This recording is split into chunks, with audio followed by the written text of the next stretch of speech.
आप सभी का स्वागत करते हैं एक बार फिर प्रज्ञा पुराण देव संस्कृति खंड चतुर्थ मंडल अध्याय नंबर 3 श्लोक नंबर 16 के बाद की जो कहानियां हैं। श्लोक नंबर 16 में हम पढ़ रहे थे कि सच्चा मनुष्य किसे कहते हैं। सच्चा मनुष्य वो जो आत्म कल्याण और विश्व कल्याण के लिए तप करता है, तपश्चर्या में लगा रहता है। उसे कष्ट सहने में प्रसन्नता होती है, अपने प्रति कठोर, दूसरों के प्रति दयालु। ऐसा दयालु, निष्पाप, उदार मना जो व्यक्ति हैं, उन्हें मानव ही नहीं, उन्हें महामानव कहते हैं, धरती का देवता कहते हैं। इसी को हम ऋषि, मनीषी, देवात्मा और अवतार भी कहते हैं। उसी के संदर्भ में हमने कल भी कुछ कहानियां पढ़ी थी, तो आगे चलते हैं। सुखदेव की देव दृष्टि, तो हम किस पे ध्यान जा रहा है इस समय? काम, क्रोध, लोभ, मोह, अहंकार से हम कैसे ऊपर उठे, हम इन चीजों के अंदर फंसे ना रहें, चिपके ना रहें, अपने आप को जो है एक उच्च ऊर्ध्वगामी बनाए, अपने जो लेवल है उसको ऊपर की ओर लेके चलें। केवल हम लोग ध्यान करें कि हम ऊपर का ध्यान, यहाँ पर ध्यान कर रहे हैं। हमारे विचारों में, हमारे विचार कैसे हों? ऊर्ध्वमुखी, पॉजिटिव थिंकिंग, दूसरों का भला करने वाले, ऐसे हमारे जब विचार होंगे तब हम सोचेंगे कि हमारा चिंतन है वो अच्छा हो रहा है। तो यहाँ पे आज जो कहानी दी जा रही है वो है सुखदेव की देव दृष्टि। अप्सरा रंभा सुखदेव जी को लुभाने के लिए पहुंची। अब सुखदेव जी तो सहज विरागी थे, उन्होंने तो उसकी ओर ध्यान ही नहीं दिया। रंभा उनका ध्यान अपनी ओर आकर्षित करने में लगी हुई थी।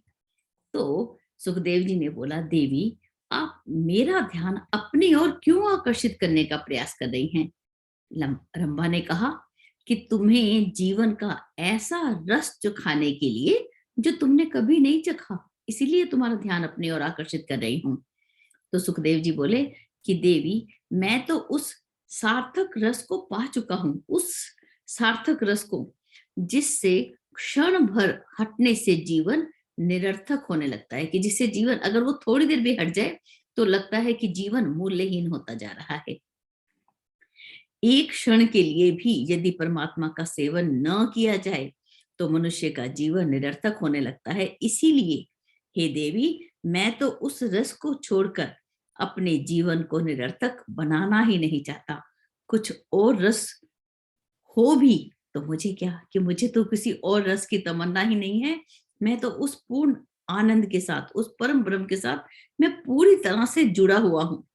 तो रंभा ने अपने स्वरूप की, अपने रूप की विशेषताएं बताना प्रारंभ की।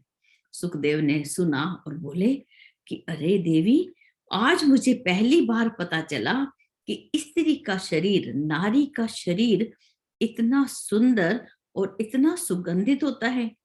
अब मुझे आपके आपके द्वारा मुझे इस बात का पता चला। अब यदि ईश्वर की प्रेरणा हुई और यदि मुझे दोबारा जन्म लेना पड़ा तो मैं 9 माह तक आप जैसी ही किसी माता के गर्भ में रहकर इसका सुख लूंगा। अभी तो मुझे प्रभु का कार्य करना है, वो ही मेरे लिए प्रधान कार्य है।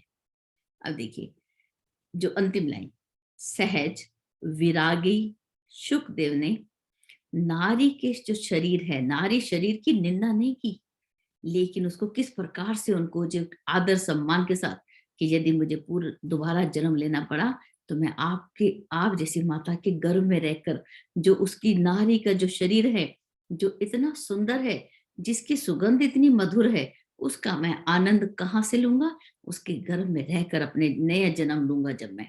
तो इस प्रकार से अपनी एक निष्ठ बुद्धि से उन्होंने कितना सुंदर यहाँ पर विधेय आत्मक मार्ग चुना।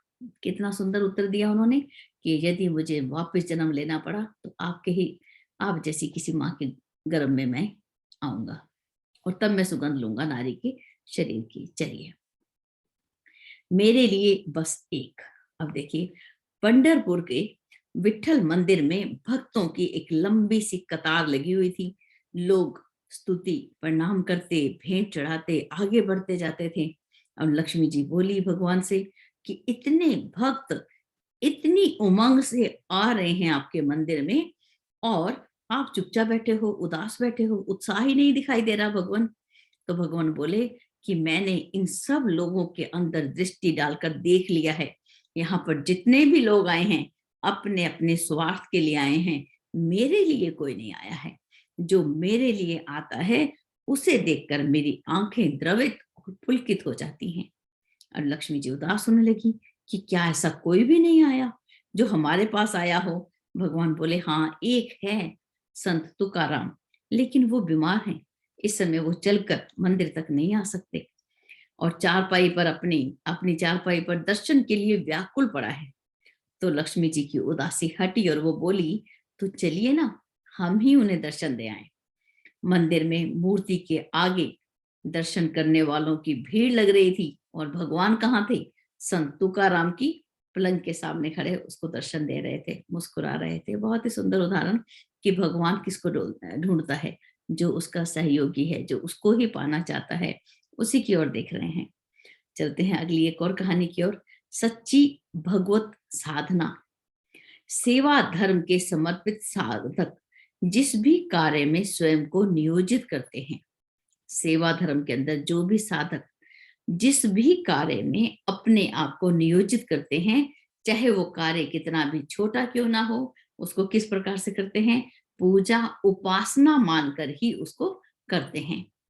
विनोबा के पवनार आश्रम में एक साधक कोटी बाबा के कोटी के एक साधक कोटी के बाबा रहते थे। उन्हें कौन सा काम दिया? सफाई का काम दिया गया। आरंभ में तो कई साथी काम करते थे और बाद में वो सब साथी चले गए। अब सारा काम अकेले वो कोटी बाबा अकेले से अपने आप से करते रहते थे।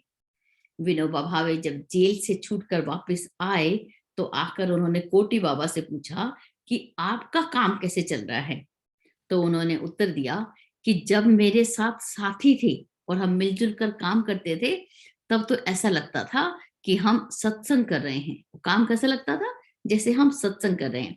लेकिन जब मैं अकेला रह गया, सब साथी छोड़कर चले गए, तब ऐसा लगता है जैसे मैं अपने ध्यान में और भजन में निरंतर लगा हूं। अपने ध्यान में, एकांत में मैं अपने काम को बड़ी मस्ती से कर रहा हूं। तो क्या जैसा भी काम, जो भी काम ईश्वर हमें दे, उसको यदि हम आनंद पूर्वक करते हैं, दूसरों के लिए करते हैं और दूसरे जब उसका प्रयोग करें, मान लो कि हम गृहिणियां हैं, हम खाना बनाती हैं, जो दूसरा व्यक्ति उसको पाकर संतुष्ट होता है कि आह कितना अच्छा है, एक संतुष्टि, आनंद जो है, हम परम आनंद की बातें करते हैं। लेकिन वो छोटे छोटे जो आनंद हैं जो हमें मिल जाते हैं, किस प्रकार से मिलते हैं? दूसरे को देने का जो सुख है, दूसरे को जो खिलाने का सुख है। जब हम कभी कपड़ा सिले, कभी स्टिचिंग करते हैं, तो उसको पहन के बच्चे कितने प्रसन्न होते हैं। अरे मेरी मम्मी ने बनाया है। छोटे छोटे स्वेटर बना के जब दादी और नानी अपने बच्चों को पहनाती हैं, तो बच्चे कितने प्रसन्न होते हैं। उसकी जो देने का मजा है ना, वो लेने का कहाँ। और जो भी हम काम करें उसको किस प्रकार से करें? पूरे मनोयोग से। और साथी हैं तो सत्संग के रूप में, साथी नहीं है तो अपने ध्यान के मस्ती में। ठीक है, अब तो बहुत ही अच्छा लेसन जो है हमारे लिए, एक लेसन है ये बहुत ही सुंदर, कि कई बार ऐसा होता है कि अकेले रह गए, कोई हेल्प ही नहीं है, सब काम अकेले करना पड़ रहा है। दुख तो आता है, कई बार होता है ना, मुझे भी होता है। तो उस समय मुझे ऐसा लगता है कि तो अब पता चला कि उस काम में ध्यान, उसमें ही हमने अपने ध्यान और भजन। चलिए आगे चलते हैं। बड़ा कौन? किसी जिज्ञासु ने ईरान के दार्शनिक कवि शेख सादी से प्रश्न किया, भगवान परोपकारी बड़ा है या ताकतवर? कौन बड़ा है इन दोनों में से? तो उन्होंने बोला कि तुम मेरे एक प्रश्न का उत्तर दो। बोले क्या? बोले जब हातिम आया था, हातिम ताई के नाम से जो कई कहानियां भी देखी होंगी आपने टीवी के ऊपर, हातिम जब आया था तो उस समय सबसे बड़ा पहलवान कौन था? तो वो व्यक्ति ने बहुत सोचा, बड़ा प्रयत्न किया, कोशिश की, तो बोले कोई भी मुझे याद नहीं पड़ रहा। तो उन्होंने बोला कि हातिम के उपकार तो सभी जानते हैं, पर उस जमाने के क्या हम किसी पहलवान को जानते हैं? कि क्या किसी पहलवान ने ऐसा कोई काम किया कि जिसके कारण हम आज भी उसको याद रखें? तो ये है कि कौन बड़ा, पहलवान बड़ा या परोपकारी बड़ा? तो जो भी परोपकार के लिए अपने जीवन को लगाएगा उसको याद रखा जाता है। लेकिन एक पहलवान है जिसको हम याद रखते हैं, दारा सिंह। जो हनुमान जी बनकर भी आज हमें प्रेरणा का स्रोत है हमारे बीच में। चलते हैं आगे। खलीफा नहीं सेवक। हजरत अबूबकर को खलीफा बनाया गया, सब लोग बहुत खुश थे, लेकिन एक बुढ़िया बहुत परेशान थी। अब भाई देखो, कोई व्यक्ति खलीफा बन गया है तो सब प्रसन्न है, यहाँ पर मिठाइयां बन रही हैं, ढोल बज रहे हैं, लेकिन वो बुढ़िया बहुत परेशान। अब खलीफा उसके पास आ गए, बोले माता बता क्यों परेशान हो आप। बोली कि भाई खलीफा जो हजरत अबूबकर है वो आकर मेरे घर में मेरी बकरियों का दूध निकाल जाता था, उनको धो जाता था, लेकिन अब वो खलीफा हो गया, अब वो मेरे घर में क्यों आएगा और मेरा काम क्यों करेगा। तो वो हजरत ने उसको यकीन दिलाया कि अम्मा तेरी बकरियां मैं पहले की तरह ही धोने आया करूंगा, खलीफा हो गया तो क्या। और उसने ऐसा किया भी। तो कितनी बड़ी बात है, किया भी। और अगली जो एक कहानी आती है, देश हित अर्थाय, यहाँ पर एक उदाहरण आया, कामना का भावना में परिवर्तन। जब गुरुदेव कुंडलिनी तंत्र का ध्यान कराते हैं तो उसमें एक ध्यान में एक शब्द बार बार हम लोग सुनते हैं कि जब हम नर का नारायण में परिवर्तन, कामना का भावना में परिवर्तन, तो वो किस प्रकार से परिवर्तन होता है, एक उदाहरण से हम उसको समझने का प्रयास करते हैं। देखिए, कहते हैं देश बंधु चितरंजन दास हजारों रुपए की अच्छी खासी चलती हुई वकालत को छोड़कर देश की स्वतंत्रता के लिए असहयोग आंदोलन में कूद पड़े। तो कौन कूद पड़ा? देश बंधु चितरंजन दास अपने सारा व्यवसाय सब कुछ छोड़कर, किसके लिए? हमें आजादी पहले चाहिए, बाद में हम सब काम करेंगे, उस क्रांति के लिए वो जुट पड़े असहयोग आंदोलन में। अब उन्होंने भारतीय युवकों का आह्वान किया और उन्हें युग धर्म समझते हुए इस आंदोलन के लिए उन्होंने प्रेरणा दी कि हम अपनी व्यक्तिगत महत्व आकांक्षाओं को परित्याग कर दें। आह्वान किया, एक सुंदर आह्वान कि सबको बुलाया कि आओ हम अपनी जो पर्सनल, जो हमारी जो भी है, कि हम अपनी व्यक्तिगत जो हमारी इच्छाएं हैं उन सबको एक तरफ रख दें और आज हमें स्वतंत्रता संग्राम के अंदर हम आपको बुलाते हैं कि हमारा सहयोग दो। उनके इस आह्वान पर एक प्रतिक्रिया हुई। देखिए कैसे हुई एक प्रतिक्रिया, कहाँ हुई? 7 समुंदर पार आईसीएस की परीक्षा उत्तीर्ण करने के लिए गए एक भारतीय युवक के हृदय पर परिवर्तन आया। उन्होंने, उस युवक ने पत्र लिखा देश बंधु चितरंजन दास जी को, उन्हें सूचित किया कि उनके आह्वान पर, कि उनकी प्रेरणा के कारण वो अपनी महत्व आकांक्षाओं का देश हित में बलिदान करता है, कि मैं अपनी जो भी मेरी, एक स्टूडेंट किसका है? आईसीएस का, उसका कंपटीशन की तैयारी करने के लिए वो पूरी उसमें लगे हुए हैं, और उसमें कि मैं अपनी सारे महत्व आकांक्षाओं को देश के हित में बलिदान करना चाहता हूं। ये युवक कौन थे? सुभाष चंद्र बोस, जिन्होंने इस भावना को साकार कर दिखाया। अब देखिए उनकी जो कामना थी, कामना का भावना में परिवर्तन हमें एक साक्षात रूप में हमें दिखाई दे रहा है, किस प्रकार से कामनाएं जो हैं वो भावनाओं में बदल जाती हैं। आजादी की लड़ाई में सुभाष चंद्र बोस को कौन भूल सकता है। आगे चलते हैं। रोए नहीं, खुशी व्यक्त करें। स्वतंत्रता संग्राम के समय की बात है, लाल बहादुर शास्त्री नहीं चाहते थे कि जब वो बंदी बनाए जाएं तो उनकी माता, पत्नी या परिवार के लोग रोने लगे। तो उन्होंने पहले से ही अपना माता को समझा दिया, हे माँ तुम रोना मत, जब भी मैं बंदी बनूंगा या मैं जेल में जाऊंगा, जो भी हो तुम्हें रोना नहीं है। लेकिन माँ तो माँ थी, वो बोली बेटा मोह ममता का भी अपना ही स्थान है, जब प्रियजनों को कोई कष्ट हो या दुख हो तो रोना आ ही जाता है। तो लाल बहादुर शास्त्री बोले आप ठीक कहती हैं, पर यदि ऐसे अवसरों पर, ऐसे जो मौका मिला, ये जो अवसर मुझे मिला कि मैं देश की स्वतंत्रता की क्रांति में भाग ले रहा हूं और उसके कारण मैं बंदी बनाया जा रहा हूं, तो ऐसे अवसरों पर प्रसन्नता व्यक्त की जाए तो बच्चों को आदर्श की प्रेरणा मिलेगी। तो बच्चों को कैसे होगा? प्रेरणा मिलेगी, जा बेटा जा देश का काम कर। और जब हम क्या करते हैं, हम तो उनको रोकने का, अरे शहीद पड़ोसी का बेटा, मेरा बेटा नहीं। तो इसके लिए हम उनको आगे मोटिवेट नहीं करते, अपने बच्चे को अपने पास छिपाने का काम करते हैं। तो उन्होंने बोला कि माँ यदि आप उस समय प्रसन्नता को व्यक्त करें तो बच्चों को आदर्श की प्रेरणा मिलेगी। माता की इस युक्ति बेटे की इस युक्ति पर माँ को मानना भी पड़ा और उसी के अनुरूप आचरण भी करना पड़ा। बहुत ही खूबसूरत। आगे चलते हैं। दुखियों की सेवा में संलग्न बालक। स्विट्जरलैंड की एक ग्राम सभा में स्वाइजर पिछड़ी दुनिया की कष्ट कथा कह रहे थे और सबका आह्वान कर रहे थे कि जो उदार जन हैं वो भी आए और सेवा सहायता के लिए हम मिलकर काम करें। कथा जब समाप्त हुई, सब लोग अपने अपने घर में। समाप्त होने पर अन्य लोग तो कुछ पैसा देकर अपने अपने घर चले गए, पर एक बालक बैठा ही रहा। उसने कहा, मुझे भी अपने साथ ले चलिए, मैं भी परमार्थी जीवन जीना चाहता हूँ।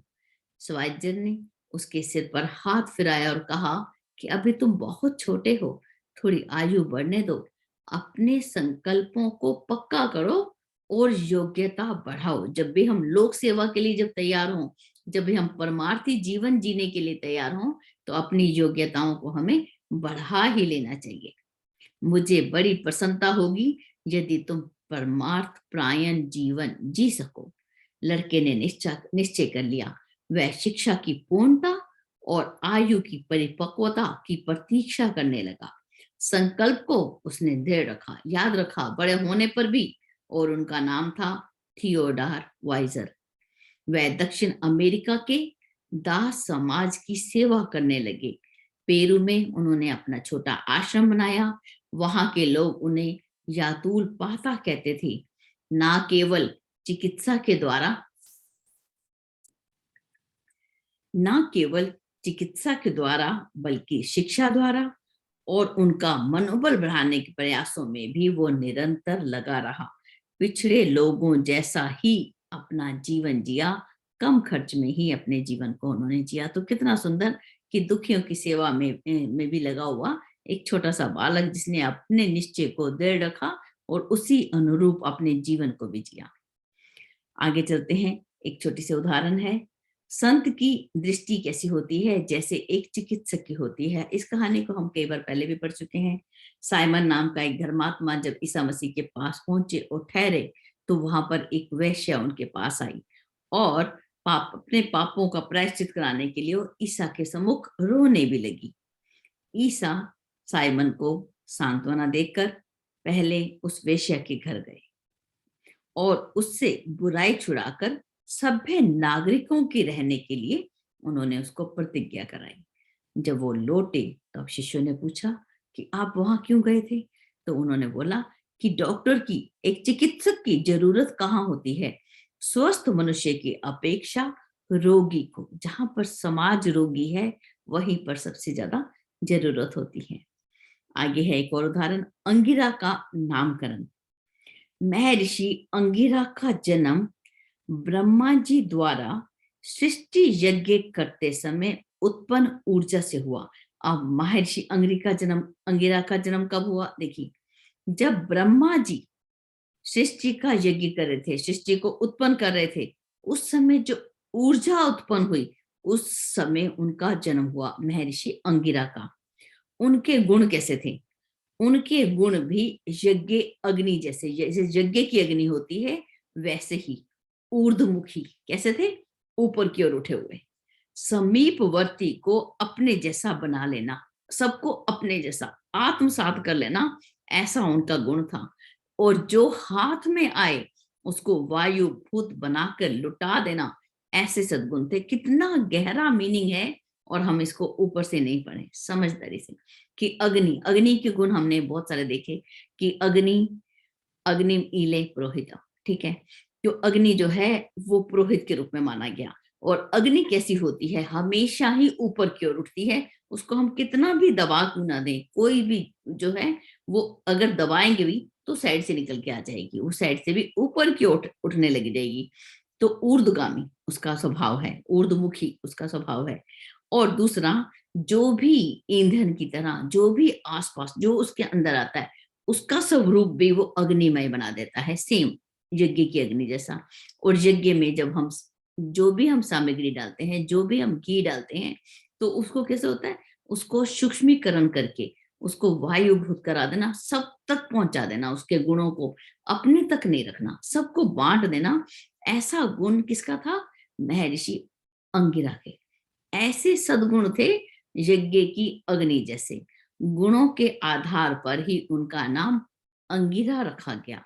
मनुष्य रूप में ऊर्ध्व गति वाले, श्रेष्ठ चिंतन वाले व्यक्ति देवता अकारण नहीं कहलाते। ऐसे ही उनको कोई भी देवता नहीं कह देता। हाँ, जिसके अंदर ऐसे गुण होते हैं जो सबको, कैसे उनका जीवन कैसा हो, जीवन चरित्र ऊर्ध्वगामी हो, सबको आत्मसात कर सके, आत्मवत् सर्वभूतेषु, सबके अंदर अपने आप को ही देखता है, जो ऐसा चरित्र हो, ऐसा व्यक्तित्व हो, और सबको ही विश्व वसुधा का सुख साधनों का सबको लाभ देता है, वो ही व्यक्ति कैसा होता है? अंगिरा ऋषि के जैसा। बहुत ही सुंदर। और ऐसे देवता को, ऐसे व्यक्ति को देवता कहना कोई हमारे लिए बहुत बड़ी बात नहीं है। हम उसको ऐसे ही नहीं कहते देवता। आगे है महाप्रभु ईसा। कुमारी मरियम के गर्भ से जन्मे ईसा मसीह भेड़ चढ़ाते थे। बाद में उन्होंने अपने जीवन की गरिमा को समझा और समाज के प्रति जो अपने कर्तव्य हैं उसका मूल्यांकन किया, और सामान्य जनों की तरह ही जीवन की कार्य पद्धति बनाने का निश्चय किया। वे छोटी अवस्था में ही भारत आए। बौद्ध दर्शन को उन्होंने गंभीरता पूर्वक समझा। तीर्थ यात्रा के माध्यम से विशिष्ट जनों के संपर्क में आए और अपने देश लौट गए। उस क्षेत्र में यहूदी कट्टरपंथियों का बोलबाला था। उनका कर्म, कथन और श्रवण तक सीमित था। इतने भर में ही वो कल्याण मान लेते थे। ईसा ने आचरण की महत्ता बताई। दुखियारों का दुख दूर करने में धर्म बताया कि हमारा धर्म क्या है? जो दुखिया लोग हैं उनकी हम दुखों को दूर करें। इसी आचरण पर धर्म का विस्तार करने वो गांव गांव घूमे। मनुष्यों के बीच जो ऊंच नीच का भेदभाव चल रहा था उस पर तीखे प्रहार किए। इससे पुरातन पंथी उनसे बहुत क्रुद्ध हो गए और धर्म विरोधी का अभियोग भी उन पर चलाया। उन्हें मृत्यु दंड दिया गया, जिसे उन्होंने बड़ी शांतिपूर्वक स्वीकार किया। ईसा की विचारधारा रुकी नहीं। आज कितने ही उनके अनुयायी हैं। श्लोक नंबर 21। मनुष्य प्रायः सभी एक जैसे होते हैं। वातावरण एवं संगति के प्रभाव से वे ऊंचे उठते या पतित होते हैं। कि मनुष्य कैसे होते हैं? सारे एक जैसे होते हैं।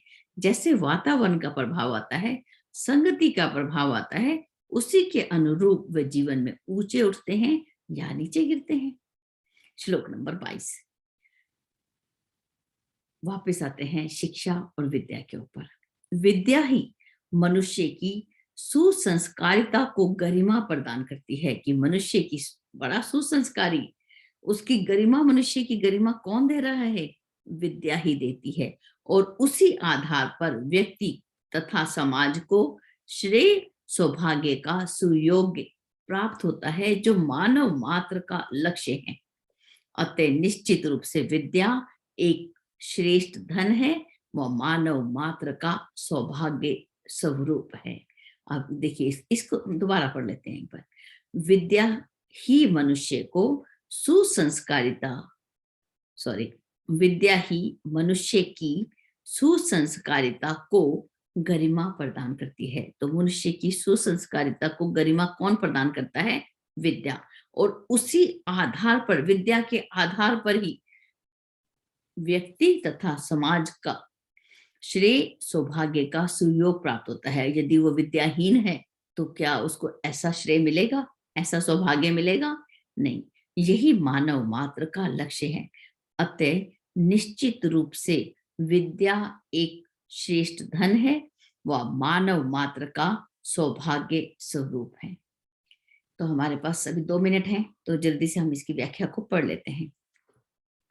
आकृति प्रकृति भिन्न होते हुए भी जन्म उपरांत सभी मनुष्य प्रतिभा, गुण, कर्म, स्वभाव की दृष्टि से एक ही स्तर के पाए जाते हैं। जैसा परिवेश होता है एवं जैसे व्यक्तियों का साथ मिलता है, वैसे ही उस व्यक्ति का विकास या अधःपतन होता है। अनेक उदाहरण मिलते हैं जिनमें जन्मजात प्रतिभा उच्च स्तर की होते हुए भी वैसा वातावरण नहीं मिला, वैसा समाज ना मिला, समाज का ऐसा वातावरण ना मिला, इस कारण जो है व्यक्ति का जो विकास होना चाहिए था वो हो नहीं सका, और उल्टे उसके स्थान पर गलत दिशा मिलने के कारण प्रवाह जो था उल्टी दिशा में बह गया।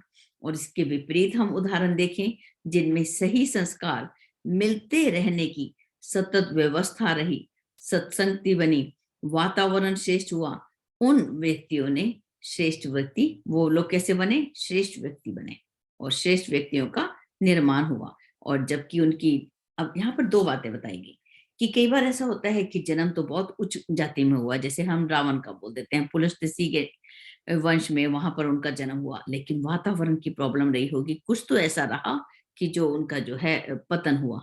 जो होना चाहिए था, सब कुछ था, विद्यावान भी थे, खूब सारी शिक्षा भी उन्होंने बहुत सारी अर्जित की थी, बहुत सारे वेद पाठी, बहुत बड़े हम मान सकते हैं विद्वान थे, लेकिन वातावरण कैसा रहा जो उनका पतन हुआ। चलिए आज हम यहीं तक रखते हैं, समय पूरा हो गया, तो कल हम इस व्याख्या को दोबारा ले लेंगे। जय गुरुदेव, सभी को मेरा प्रणाम।